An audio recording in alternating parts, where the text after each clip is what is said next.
Hello guys, I'm joined by the legend Craig Petty. How are you doing? I'm excited. I'm so excited. This is scarily good. It is though, is it? Let's be honest. It is scarily good. It's not bad. It's pretty good. Not bad, right? This is, right, without a doubt, since I've been in Magic, this is the most hyped effect I've ever seen. By some distance, I would say. But it lives up to it. Well, yeah, I mean, it is really hyped. And I think that what's interesting, I spoke to Lloyd Barnes, who obviously works at the creative team, and it's those guys that are responsible for bringing all this stuff out. And this is a kind of a Murphy's Magic direct product. And when I spoke to Lloyd about this, Murphy's had just because of COVID and various different reasons, Murphy's had just shelved a whole bunch of projects. And I showed him this and he's like, oh my gosh, you've got to show everyone immediately. Yep. So he got me on a Zoom call with people like George, heading the creative team, and Titanus and all these people. And they were like, and he was like, Craig's going to fool you with this. Craig's going to fool you. And I was like, well, there's not much pressure going on here, is there? And because it wasn't designed as a magician fooler. Everyone's talking about, oh, this is the most fooling trick of all time.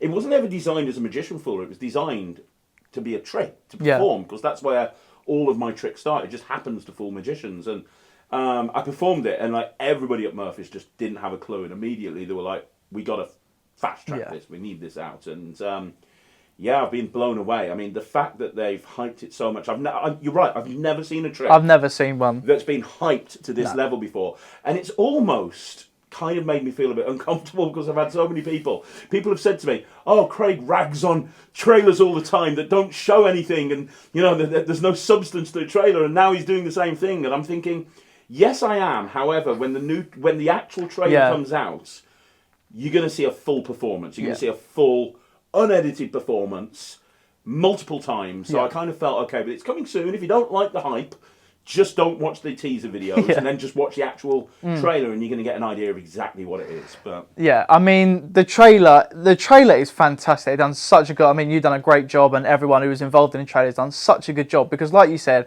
it involves a full uncut performance of it, repeated as well. Yeah. Which is, you don't see that, so that is fantastic. But also, you see it not only to magicians and reactions you get from magicians, but to lay people in the real world, at weddings, at gigs you've been to. And the reactions are unbelievable. Well, first of all, the trailer is all Lloyd. It's fantastic, It was great, absolutely. Lloyd. Yeah, should be proud of that one. Absolutely amazing. And he turned it around within 24 hours. We filmed it at Smoke and Mirrors in Bristol. He's like, we need to get this filmed in a really good location. We couldn't think of anyone better. Smoke and Mirrors is an amazing, magical location anyway. Yeah. And then one thing that we wanted, you talk about the live performances on the trailer.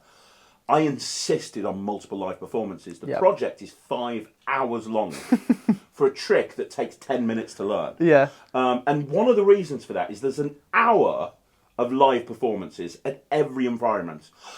Excuse me. There's performance footage from virtual gigs. There's performance footage from weddings, corporates, in the bar at Smoke and Mirrors. On stage, there's performances of me doing the routine on stage in Smoke and Mirrors to the drunk, pissed up audience there. Absolutely everybody. And I wanted people to realise this isn't, because it's basically a card at any number, I wanted people to realise it may be a card at any number, but it's a card at any number that is super commercial. The reactions you see in the trailer, that's kind of standard when you do this trick, because people just... Here's the thing.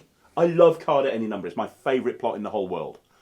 But when you're using a deck of cards to do card at any number, you sometimes... if you don't present it the right way, it becomes a puzzle. Or a coincidence. A coincidence. Or how did you position that card? With this... Where do you go? Even if you're thinking, it's a blank deck. It's exactly. So it's that blank deck helps the method and makes it almost self-working, whilst at the same time, it makes it even more impossible for somebody who's watching the trick. Yeah, 100%. So. And the thing is, like you were saying, Card at a Number is a fantastic plot, and it's one of my favourites. I'm here at Alakazam, and let's be honest, the Grail set that set the bar for card at any It's numbers. Fantastic, and I know what you're saying when it comes to sometimes lay people, if you're using a regular deck of cards, they do think maybe you've used sleight of hand or it's a coincidence, it doesn't get the power it needs. But there's nowhere you can go. You're left with an hexagonal deck of cards and one card. What do? You can't do anything. Exactly. It's fantastic. And you know as well as me, there's no such thing as real magic. So when you're creating a magic trick, there has to be a trade-off somewhere. Yep. There has to be. You have to, and with a trick like the quantum deck, you have to have a trade-off Yep. somewhere. And there were certain things that I wanted to include in the quantum deck that absolutely had to be in there. And there were certain things that I was prepared to go, well, that's not a problem. Yep. The things that I wanted to make sure in there, I wanted it to be examinable immediately. Yes. I wanted it so that there were no moves. So that you could immediately just pick the deck up and start dealing. And I wanted it so that it was an instant reset. Yep. So you didn't have to worry about the reset. So and it good could at be a that. different card every time. And that was what was important to me. So the trade-off from that point of view is it's not an any card at any number. You say to the audience, there's a card in this deck. It is the blah. Now, there are routines on the project where I talk about ways of doing it as an any card at any number.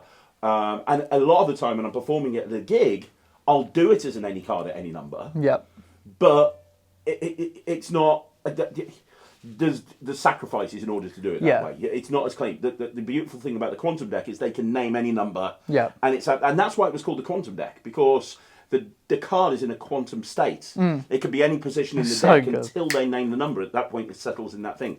That was the one trade-off. The other trade-off is the audience can't deal the cards. They can't pick up the deck and deal the cards themselves. The magician has to be the person to pick up the deck and deal it. But because it's so clean when you're dealing the cards, and there's no fancy moves, there's no funny moves, And they're I blank. don't think that's an issue. And They're blank cards, so Yeah. what can you do? Exactly. And I will just say, I mean, the trailer, like I said, is fantastic. You can repeat it basically straight away. Immediately. Immediately. But Craig, we've got one here, and Craig performed it, and it is fantastic. In real life, it is just as good as what it looks like, if not better, because it's just like, what the hell? It's fantastic. So going back then, how did you come out with a quantum deck? Where was you? What was you doing? I was on the way back from a shoot at Alakazam. There you go then. That's out, isn't it, really? That's where I get all of my. That's where I got all of my inspiration. I was with Nemid in a car on the way. His car, he was driving. We were on the way back from Alakazam, and I was thinking about any card at any number because I'd been speaking to you and Pete about the Grail, and I was thinking about any card at any number, and I had the idea of doing an any card at any number with a blank deck.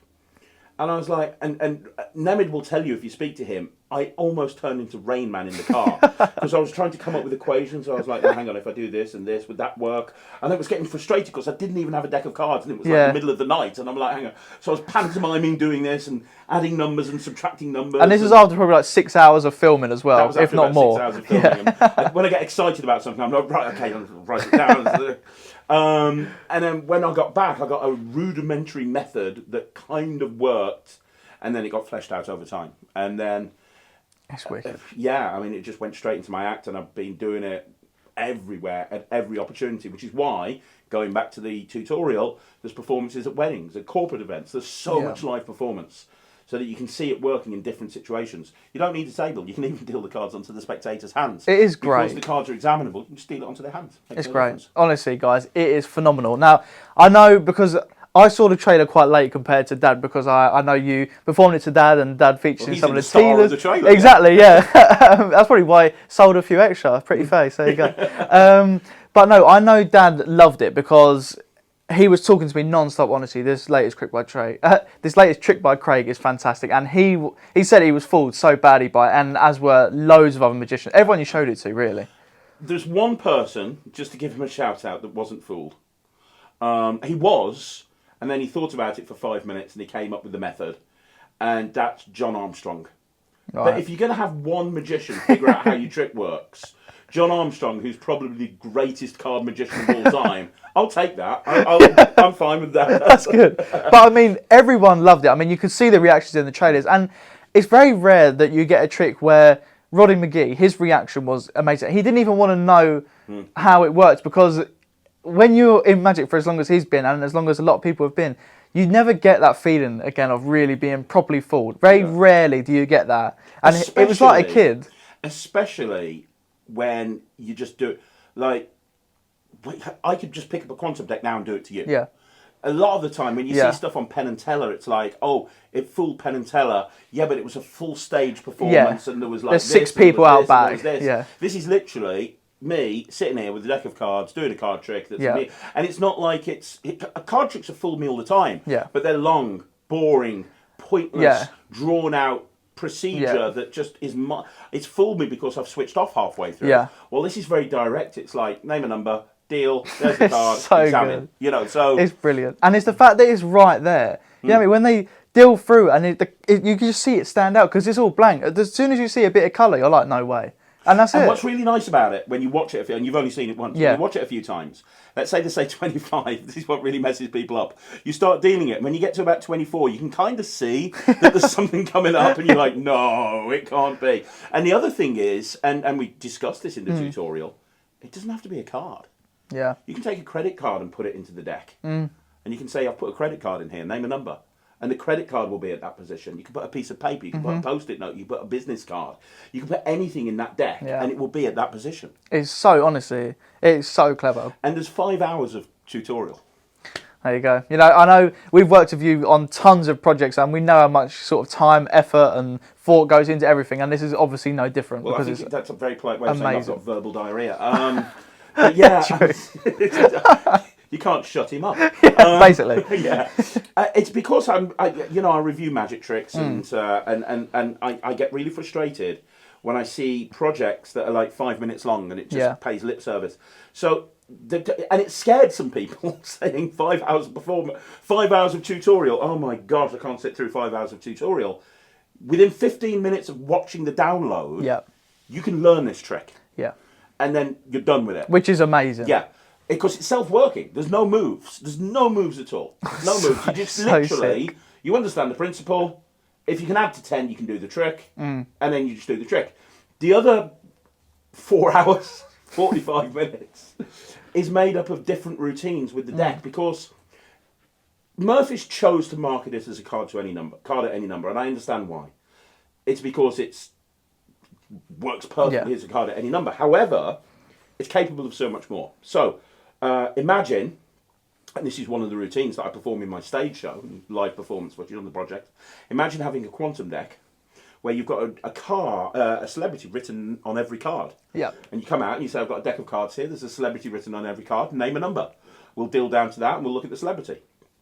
And they say 23, for example. You deal down. They see every single celebrity as they go past. 23. Boom, that's their card at that number. So it makes a forcing deck. At a wedding, every wedding I do, I give away a quantum deck. Because what I do is I write the name of all the female guests on a quantum deck. Nice. And then what I do is I take a red-backed card, I draw love hearts on it, and on the other side, on a blank-faced card, I write the name of the bride. And I put that into the quantum deck, and I go to the bride and groom, and I say, now I've got a deck of cards here. I've written the name of every single female guest at this wedding on this card. Let's see if you can find each other in life. You found each other in life today. You've joined together in life. Let's see if we can do that again. Let's see if that was a fluke or not. And I say to the groom, name a number. And he names the number, and you see all the blank cards, and you're turning them over, and they say, oh, that's Sharon over there, blah, blah, blah. And when you get to the number, it's got this card with all the hearts on it, everything, and turns over, and it's the bride's name, and I give them the deck.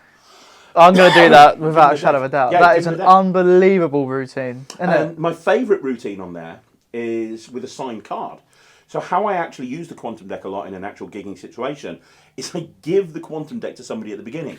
So I say, this is a blank deck of cards, have a look at it. So I just give them the cards and I say, it's a blank deck, make sure it's okay.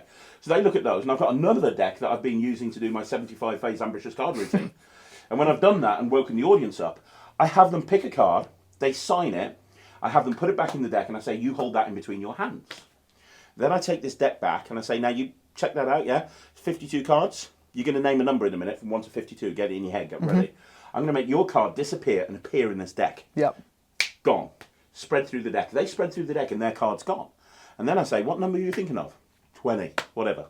You then deal into their hand, and when they get to the 20th position, it's a card, and it's their signed card. So it's any card at any number combined with a card to impossible location. The possibilities of this are absolutely limitless, and I think that when people see what you can do with it, I think the best tricks with the quantum deck are yet to be created. I think there's going to be somebody out there unreal that's going to come up with something that's just going to blow people's minds. 100%. And I know, obviously, in the trailer there's a lot of magicians and obviously live performances with lay people and stuff like that. But as you said at the start, and we'll go back to that quickly, you didn't invent it to be a magician for. You invented it to work at gigs and stuff like that. So how have you found? I mean, you can see the reactions in the trailer, but how have you actually found it performing it at gigs? Yeah, they love it. I mean, I couldn't care less about fooling magicians. It's not something that's on my agenda. I love sessioning with magicians, but I'm not bothered about fooling magicians. Yeah. But what I am bothered with is creating strong, impossible moments of magic. And this is a really crystal clear demonstration. There is a blank deck. There is one printed card in it. You are going to work out where the card is. You're empowering the spectator. They are doing the trick themselves. Yeah. You deal down and it's their card. They freak out. The reaction that you see is the same reaction every single time. A lot of the time, I'll use this as a closer. So I'll literally put the quantum deck on the table. I'll do whatever I want to do. And I say, now you remember that deck? And I'll just do that as a finale. And it's, it works on stage, it works parlour, it works close up. You can structure it, and I talk about this on the project, you can structure it for kids shows if you want to. It's fantastic. It's really versatile. It's just such a good utility device, isn't it? To be able to do as much as what you can do with that for such little work is fantastic. Yeah. Literally fantastic. So, okay, so obviously you've released a lot of effects. Where does this one rank, do you think? Don't do this to me, Harry. Where do you think then? I love them all. That's like trying to get That's a hard That's like tough trying question. to get me to decide between which is my favourite child, Ryland. I'm joking, I love you, Thea. It's Ryland. I'm joking. Sarah, I hope Sarah doesn't watch this. Oh man, I can't do it because I love them all. You see, everyone's raving about the quantum deck. My favourite trick, I'll be honest, is the one I'm working on at the moment. The quantum deck trailer and the instructions were filmed 6 months ago. True. So everyone's getting excited about it now. I'm excited about trivia. Yeah, It's true. the latest thing I'm bringing out with you because that's the one I've been working on recently. So I love them all, and I kind of get really excited. I'm always working on something new, and I kind of get excited. And it's not like when I've worked on it, I put it to one side and that's it. Yeah. I've got a big repertoire. I'm constantly performing my own routines all the time. There's not a single trick that I've released that I don't do anymore. Yeah. But, and at the time when I created Quantum, that was my favourite trick of all time. Yeah. And it's probably the one that I think everybody will remember me by because it's been so hyped to hell. But I love them all, and I think the one that I'm working on at the moment is probably the one I'm most excited about because it's new and it's exciting. And it's the same with any magician. You buy something, you get super excited about it, you perform it all the time, and then you move on to something else, and you move on to something else, and it'll stay in your repertoire, but it's always that new exciting thing that gives you the buzz and gives you the kick. And, you know, that's what magicians are at the end of the day. We're just constantly playing with toys. We're big kids, right? Well, it's a good toy. It's brilliant. Honestly, I can't wait to start performing it. And I'm definitely going to do that one for the bride. I think that is fantastic. It's really good. You can do, I mean, obviously, you've got a background in mentalism like your dad has. You can do so much living and dead tests. You can do, like, hug, kill style things with it. So the name a card, it's the only one with kill on. You can do bank night style routines with it. So you can literally have anything you want in any name, number, position.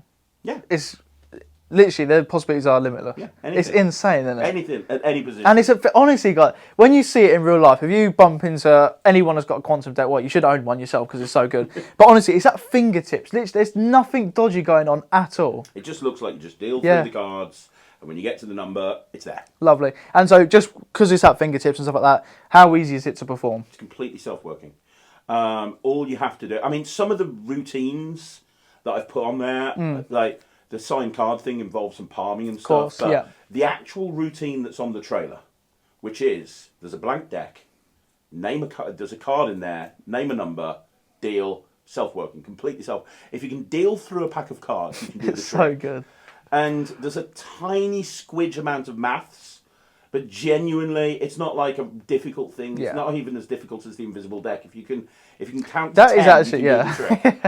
I've actually changed my invisible deck, so I actually find it quite complicated. So I've even changed that. But this is, honestly, guys, you are going to absolutely love this. So, I mean, that's all the questions I've got to ask. But do you want to add anything else? No, thank you for inviting me to do this chat. I really appreciate it, Harry. It's been fun, and for everybody that's bought the quantum deck or any one of my products ever, whether it's through Murphy's or Alakazam or anyone else. Thank you so much. I really appreciate it. Honestly, guys, you guys are going to love it. And make sure you leave a review wherever you got your quantum deck from, because honestly, it's so nice for Craig to see it. All the hard work, isn't it? All the hard work that goes into it. It is. And I think that a lot of people don't realise the hard work that goes into a trick when you do it right. You know, it's been a long time with the quantum deck, creating everything in there and making sure that it's all working and scripting and everything, and all that side of things does take a lot of effort. So when you read positive reviews, it's really, really nice. I scour the internet looking for product reviews of my products, and you know, because I am that sad. And when I see that stuff, it makes me feel so glad. So yeah, please leave a review, unless you leave it on the Magic Cafe, in which case I'll think you're an ass and I won't read it, and we'll get into an argument. But other than that, yes, leave a review. Lovely, wicked. Well, Craig, anyway, it's been an honour. Thank you so much, and a great release. Cheers, man. Can't wait to work with you again. Cheers, guys.